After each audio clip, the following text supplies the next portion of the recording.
दोस्तों आज हम बात करेंगे किस्त लोन एप्लीकेशन के बारे में। अगर आप लोग किस्त लोन एप्लीकेशन से लोन लिए हैं, डिफ़ॉल्ट कर गए हैं, ये वीडियो जो है डिफ़ॉल्टर्स के लिए है। अगर आप डिफ़ॉल्टर है, डिफ़ॉल्ट कर गए हैं लोन का एप्लीकेशन से लोन लेने के बाद नहीं चुका पा रहे हैं लोन, तो आप लोगों के साथ क्या हो सकता है। बहुत सारे लोगों ने कमेंट में पूछा था कि क्या करेगा ये लोग, इतना ज़्यादा जो है हैरेसमेंट कर रहे हैं, एट द एंड तक क्या कर सकता है। तो दोस्तों वीडियो पूरा देखिए, एंड तक आप लोगों को पता चल जाएगा कि क्या कर सकता है, क्या नहीं कर सकता है।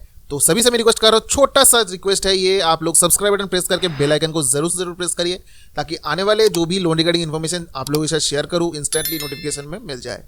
दोस्तों अगर मानो आप किस्त लोन एप्लीकेशन से लोन लेते हो तो सबसे पहले आपको ये जानना है कि ये लोन एप्लीकेशन है क्या। सिक्योर्ड लोन तो है नहीं। ये जो भी लोन एप्लीकेशन आप लोगों को लोन प्रोवाइड करता है ये टोटली पर्सनल लोन के कैटेगरी में पड़ता है। आप लोगों से कोई भी प्रॉपर्टी या फिर कोई भी चीज़ मॉर्गेज के हिसाब से ये लोग रखता नहीं है। सिर्फ और सिर्फ आप लोगों को पैन कार्ड, आधार कार्ड, मोबाइल नंबर, सेल्फी के तहत जो है आपको लोन प्रोवाइड कर देता है। हाँ, सबसे मेन चीज़ जो है वो आपका सिबिल होता है। सिबिल जो है 750 से ऊपर होना चाहिए, तभी जो है आप लोगों को लोन दे देता है। ठीक है, अभी लोन नहीं मिल रहा है, बहुत सारे लोग बोल रहे हैं कि अभी लोन नहीं मिल रहा है, क्या करें, तो वो बाद में बात करते हैं। ठीक है, अभी जो है अगर आप लोन लेके फंसे हुए हैं, अगर आप उससे निकलना चाहते हो, तो अगर आपको लग रहा है ये सब हैरेसमेंट कर रहे हैं, कब बंद होगा, क्या होगा, नहीं होगा, ये सब बातें इस वीडियो में आज करेंगे। तो दोस्तों देखिए, एक चीज़ बता दूं कि अगर पर्सनल लोन है, ये आप लोगों को लोन क्यों देता है। लोन देता है, सबसे मेन चीज़ ये लोग जो एनबीएफसी होता है, ये टोटली आप लोगों को यहाँ पे लोन देने के लिए क्यों आया है, बिजनेस करने के लिए, ये आप लोगों को समझना है। अब ये लोग इन्वेस्ट कर रहे हैं, आप लोगों से इंटरेस्ट ले रहा है, पेनल्टीज वगैरह। साहूकार, आप सुने होंगे साहूकार का नाम आपने सुना होगा कि वो पहले होता था कि आपको पैसा देता था, उसमें अगर आप जब लौटाते तो उस पे हिसाब से ब्याज वगैरह जो लेता था। तो ये साहूकारी जो बोला जाता है ना, ये सब जो है इसी तरीके का चीज़ है। अब मॉडर्न चीज़ है, मॉडर्न। अब तो पहले का चीज़ तो नहीं रहा कि साहूकार बोलेगा। ठीक है, तो यहाँ पे बोला जा रहा है एनबीएफसी। ठीक है, नॉन बैंकिंग फाइनेंशियल कंपनीज, जो बैंक की तरह काम कर रहे हैं लेकिन बैंक की तरह डिपॉजिट नहीं करता है, लोन प्रोवाइड करते हैं सिर्फ। ठीक है, बैंक नहीं है लेकिन बैंक की तरह काम करता है। अब बैंक भी लोन देता है लेकिन बैंक डिपॉजिट भी करता है, लेकिन ये लोग लोन देता है लेकिन डिपॉजिट नहीं करता है। तो यहाँ पर आप लोगों को समझना है कि एनबीएफसी जो भी है ये आरबीआई से लाइसेंस्ड है, रिजर्व बैंक ऑफ इंडिया। अब रिजर्व बैंक ऑफ इंडिया अगर लाइसेंस्ड है, अगर आप मानो आप गाड़ी चलाने जा रहे हो, कहीं पे गाड़ी सीखने जा रहे हो या फिर गाड़ी चला रहे हो रास्ते पर, तो रास्ता तो आपका नहीं है, रास्ता सरकार ने बनाया है, तो आप उसको चलाने के लिए आपको लाइसेंस की ज़रूरत है। वाहन चलाने के लिए लाइसेंस की ज़रूरत है। ठीक है, तो यहाँ पर आप लोगों को अगर लाइसेंस दे रहा है सरकार, तो लाइसेंस दे रहा है तो उसके ऊपर जो है कुछ पाबंदियाँ भी लगा गया है कि आप इतना स्पीड में आप नहीं चला सकते हो, आपको हेलमेट पहनना पड़ेगा, आपको गियर पहनना पड़ेगा। बहुत सारी चीज़ें जो है हम लोग मानते नहीं है लेकिन लगाया गया है। तो ये चीज़ है कि अगर मानो कभी बिना हेलमेट में पुलिस पकड़ लेता है, रूल्स में है कि भाई बिना हेलमेट में पुलिस पकड़ लेता है तो आपको चालान कटेगा। तो सेम तरीके क्या होता है कि लाइसेंस अगर दिया है एनबीएफसी को आरबीआई ने, तो वहां पर कुछ पाबंदियां भी लगाया गया है। इससे चलते क्या है कि एनबीएफसी को जो है बहुत सारा दिक्कत का सामना करना पड़ रहा है। कैसा दिक्कत का सामना करना पड़ रहा है? फर्जी लोन एप्लीकेशन को आप याद कर सकते हो। अगर जब पहले लोन लेते थे, रिपेमेंट नहीं कर पाते थे, तो आपका जिंदगी जो है नरक कर देता था। सिंपल तरीके, सिंपल भाषा से आप बोल सकते हो कि नरक हो जाता आपका जिंदगी। ठीक है, क्योंकि ये लोग इतना ज़्यादा हैरेसमेंट करता था। फर्जी लोन एप्लीकेशन, आपको फ़ोन करके गंदा गाली देना, आपके कॉन्टैक्ट लिस्ट पे सबसे मेन चीज़ है कि मोर फोटो भेजना, सबसे गंदा चीज़ करता था ये।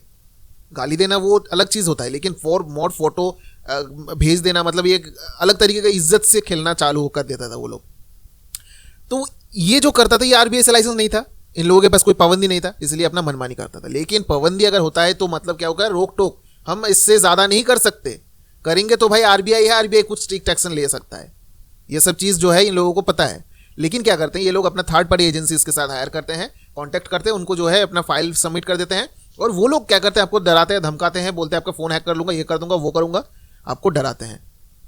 तो अगर मानो आप डिफ़ॉल्ट करते हो कोई भी लोन एप्लीकेशन से, एनबीएफसी हो, लाइसेंस टू आरबीआई से, तो आप लोगों को ये जानना है कि आप लोगों ने लोन लिया था, लोन का पैसा भी वापस करना है। सिचुएशन खराब हो जाता है जिसकी वजह से आप लोग रिपेमेंट नहीं कर पाते हो। ठीक है, सबसे मेन चीज़ यही रीज़न अभी के टाइम में सामने आ रहा है कि आप लोग जो भी रिपेमेंट करने के लिए सोचते हैं, लोन लेते हैं, सभी ऐसे ही सोचते लोन लेते हैं कि मैं रिपेमेंट कर दूंगा। अब रिपेमेंट करने के चक्कर में क्या होता है कि लोन तो ले लेते हैं, काम हो जाता है आपका, एट द टाइम आपका काम हो जाता है, लेकिन जब रिपेमेंट करने की समय आता है तब आप लोग रिपेमेंट नहीं कर पाते हो किसी कारणवश।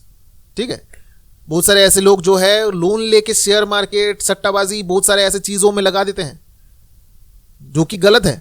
लोन लेने के बाद ये सब चीज़ें करते हो, आप लोग सोचते हो कि भाई मैं पैसा लोन लेता हूँ, शेयर मार्केट में लगाऊंगा, आज का जो है 1 लाख का मैंने लोन लिया था, 3 लाख बना दूंगा, 1 लाख दे दूंगा, मेरे का 2 लाख का प्रॉफिट हो जाएगा।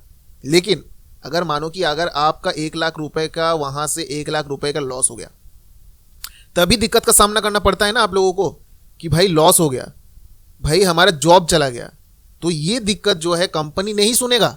कंपनी आप लोगों को लोन दे रहा है, आपको मुसीबत से निकालने के लिए, एट द टाइम आपको वहीं पे लोन की जरूरत है, आपको दे दिया। अब वो लोग क्यों सुनेगा आपका बात कि भाई मेरे को टाइम चाहिए, आप तो अकेले हो नहीं, प्रॉब्लम्स वो लोग तो सुन नहीं रहा आपका अकेला का। लाखों लोग यहाँ पे फंसा हुआ है, डिफॉल्टर बहुत सारे लोग हैं, ऐसा नहीं कि आप अकेले हो। आप मेरा वीडियोस देख रहे हो, आप अकेले वीडियोस देख रहे हो, क्यों देख रहे हो मेरे वीडियोस? आप डिफॉल्टर हो इसीलिए आप लोग वीडियोस देख रहे हो। अब यहाँ पे आप अकेले के बारे में सोच रहे हो कि भाई मेरे को टाइम नहीं मिल रहा है, लेकिन कंपनीज क्या कर रहे हैं कि लाखों लोगों को अब टाइम कैसे देगा? उनका पैसा फंसा हुआ है, किसी भी तरीके से उनको पैसा लेना है, दूसरी जगह पे इन्वेस्ट करना है, पैसा उसको प्रॉफिट करना है। तो ये चीज जो है ये लोग अपना तौर तरीका अपने खुद से जो नहीं करता है, अपना एजेंट्स लगा के आपको डराते हैं, धमकाते हैं, कुछ करता नहीं है। आप लोगों को पता है कि ये लोग अब अगर मानो कि कोर्ट में केस करने लग गया एक एक को, तो कितना लंबा टाइम जाता है। एक एक केस चलने में 5 साल 10 साल भी लग सकता है। इन लोगों के पास इतना टाइम नहीं है। इन लोगों को पता है तो भाई सीधी उंगली से घी नहीं निकलेगा, तो उंगली टेढ़ा करना पड़ता है। टेढ़ा ये नहीं कि भाई कोर्ट में लेके जाएंगे पुलिस में, ये एजेंट के थ्रू आप लोगों को परेशान करता है, वो टेढ़ा उंगली होता है कि आपको डराएंगे, धमकाएंगे, इज्जतदार लोगों के पास जाके उनका इज्जत जो है खराब करेंगे, तो भाई लोन का पैसा हमें मिल जाएगा। इन लोगों से आप लोगों से कोई मतलब नहीं है कि आपका इज्जत रहे या फिर जाए, सिर्फ इनको पैसे से मतलब है। इन्होंने पैसा दिया है, इनको पैसे से मतलब है, भाई पैसे दो और रफा दफा करो इससे चीज़ को। तो आप लोगों को एक चीज़ समझना है कि आप लोगों को अगर कोई भी धमकी दे रहा है, कोई भी कुछ भी कर रहा है, फ़ोन कॉल्स ना उठाए। छोटा सा रिक्वेस्ट है, फ़ोन रिसीव ना करे, क्योंकि फ़ोन जो भी है वो एजेंट करता है, आपका कंपनीज का नंबर से ही करेगा, एजेंट करेगा। एजेंट का बात सुनना नहीं है, सिंपल और सीधा बात। ध्यान में ये रखिए कि एजेंट का बात नहीं सुनना है, आपका डर भी नहीं लगेगा।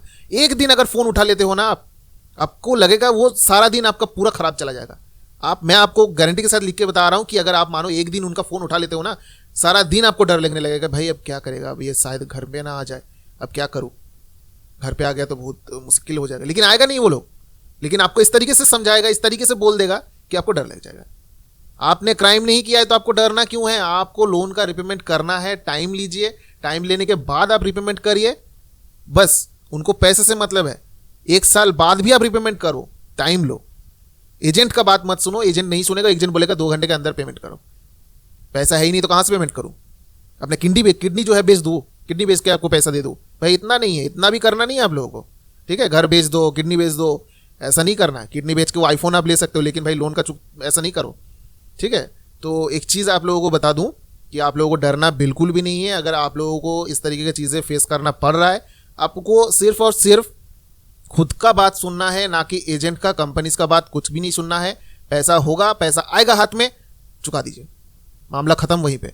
फर्जी लोन एप्लीकेशन की तरह आपको हैरेसमेंट नहीं करेगा बाद में, ठीक है? तो दोस्तों आई होप कि इस वीडियो के थ्रू, लंबा हो गया पता है वीडियो अगर अच्छा लगा है तो एक लाइक जरूर कर दीजिएगा, सब्सक्राइब बटन प्रेस करना ना भूले दोस्तों। तब तक के लिए चलते रहो, बाय, टेक केयर, जय हिंद, जय भारत दोस्तों।